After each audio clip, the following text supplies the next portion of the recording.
ایټم بم خاوند رسوا کړو فدایي لښکر ورو ښکاره کېږي دمې دل. د العصر نشراتي او فرهنګي ادارې له لوري د جهادي ادبي بهیر د فعالو ترانه ویونکو د همغږۍ ناسته په داسې حال کې ترسره شوه چې پکې ګڼو ترانه ویونکو ګډون کړی و. شماره د وطن پشنا لمنه ژره وخیژه سهاره د خوښیو زیري راوړه د هېواد له هر کناره.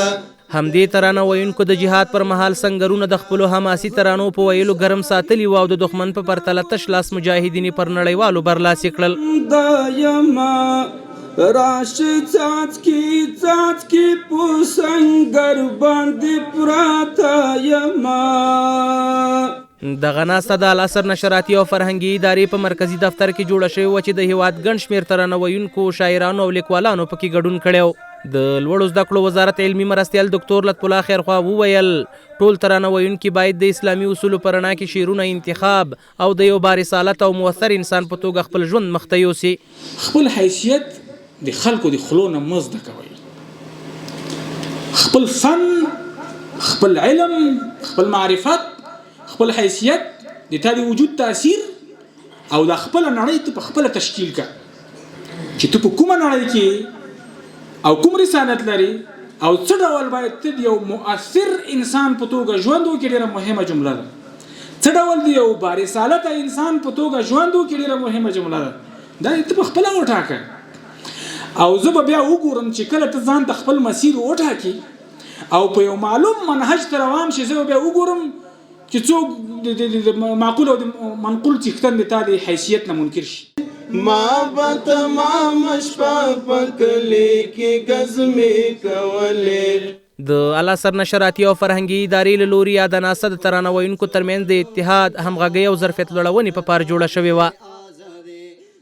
استحکام لپاره همدغه راز د عالی قدر امیر المؤمنین حفظه الله د ارزښتمنو فرامینو لپاره همدغه راز ځینې نور هغه اړین موضوعات چې اوس وخت کې تر ټولو ډیره زیاته اړتیا ورته لیدل کیږي، څنګه وکولی شو چې دغه موضوعات په شعري ژبه باندې راونغاړو، تر ګډونوالو پورې ورسوو، تر هیوادوالو پورې ورسوو.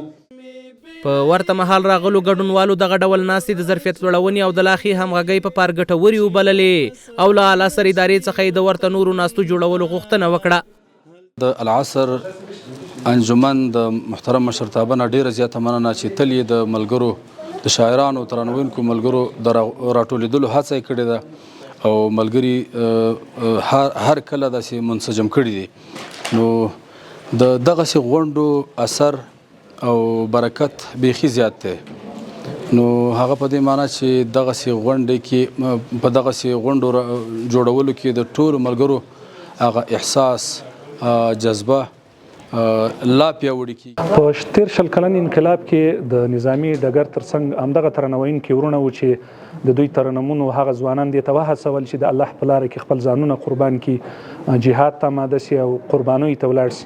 د نظامی ډګر ترڅنګ همدغه د ترانو ملګري او شاعران و چې هغوی دا ځوانان دې ته وهڅول چې هغوی په خپل ځان پرې بمونه وتړي او خپل ځان د الله په لاره کې ټوټه ټوټه کړي.